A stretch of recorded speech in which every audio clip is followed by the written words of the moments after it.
request is directly or indirectly traced to a litigant, lawyer, or interested party in a case pending before the court, or where the court is reasonably certain that a disputed matter will come before it under circumstances from which it may also reasonably be assumed that the request is not made in good faith and for a legitimate purpose, but to fish for information and with implicit threat of its disclosure to influence a decision or to warn the court of the unpleasant consequences of an adverse judgment, the request may be denied. Close quote.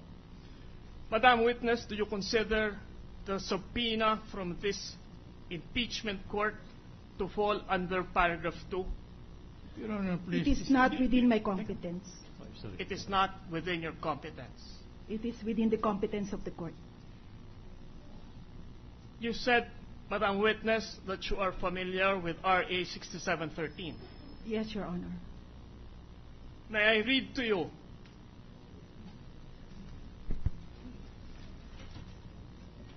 Accessibility of documents.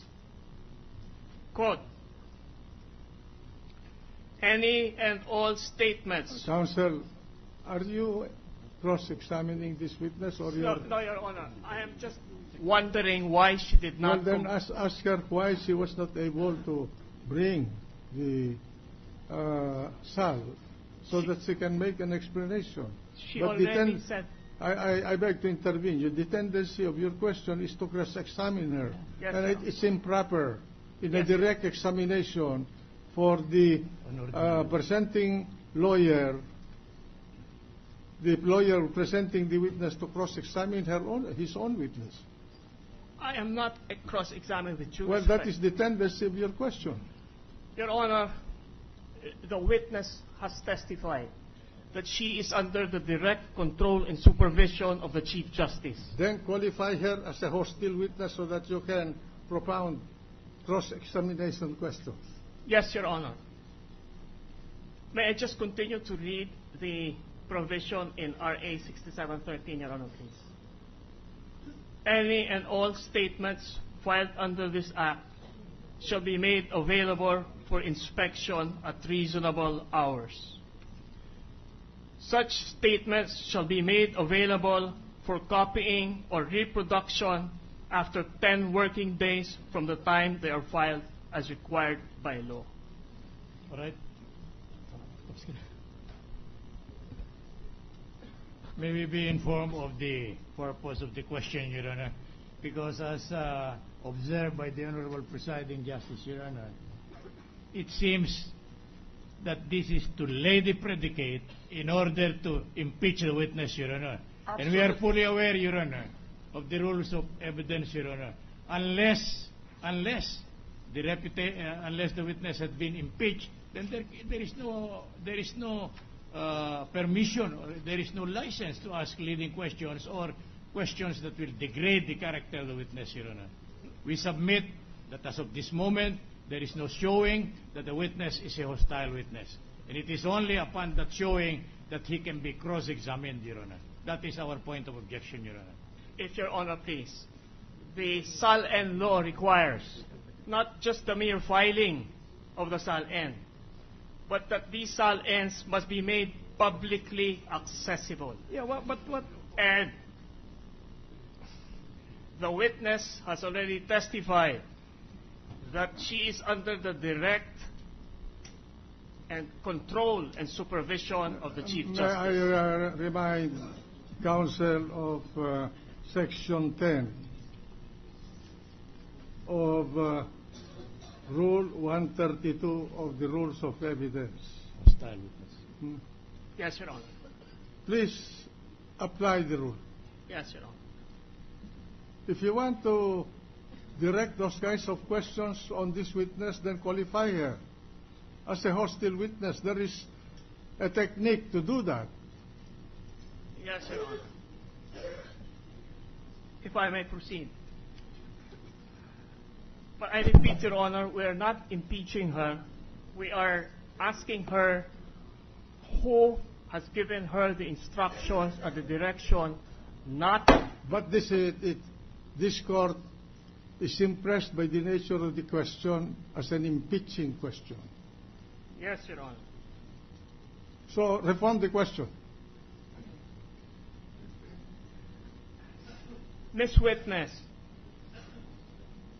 during your term as clerk of court, would you be aware how many requests for access to the sons have been made? May we know the purpose of the question, Your Honor? Because supposing there is only one, supposing there are 100, there are 1,000, will it make the difference? Yes, That because much- it will show that there is a violation of the SALN law. Because these SALNs are not being made accessible to the public as required by law. And you are blaming your witness now? No. Then decidedly, that She's is acting under the control and supervision of the Chief Justice. we Your Honor. submit, Your Honor, improper for direct Order. exam. May I read to you the pertinent provision? Yes, Your Honor. Leading and misleading questions. A question which suggests to the witness the answer which the examining party desires is a leading question. It is not allowed except on cross-examination.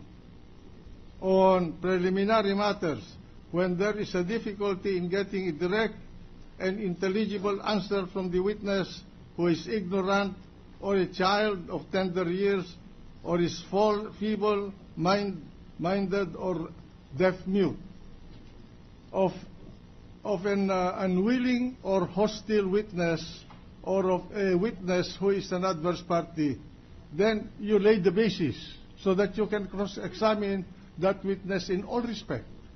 Your Honor, please, with due respect, I don't believe my questions are leading questions. No, I I'm am not saying that they're leading question, but the tendency is the counsel is in effect cross-examining the witness, which is improper in a direct examination. Yes, Your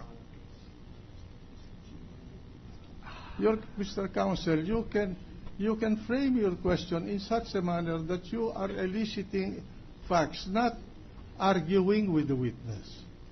Yes, Your Honor. My question is simply, do you have any information of any requests for the SALN submitted to your office? The records of the court, clerk of court and bank shows that we have received several requests for the SALN. About how many requests would it be? I cannot remember anymore, but I have them with me. Physically now? Yes, Your Honor. How many did you bring with you? Request. I really don't know how many, but more or less we have received requests for SALN about maybe less than 10. For what period is that, Madam? Since May 2, 1989. And would you know how these requests have been disposed of? Or In view of this resolution of May 2, 1989, the clerk of court always placed them in the agenda. so you are not the one making the decision on whether to release these SALNs or not? No, Your Honor. All right. Thank you. Thank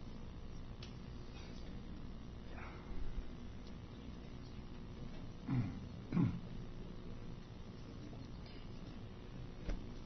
What documents did you bring with you, ma'am? Just some notes on several requests for SALN and the court action on them. May we examine them, please? Just my notes only. They are my notes only. They're not the actual requests. No. Sorry, my understanding was that you had the actual requests. No, not. But- They are placed in the rollo of the court, Thank which you. we are not allowed to bring out. So these requests are also registered or recorded in a logbook.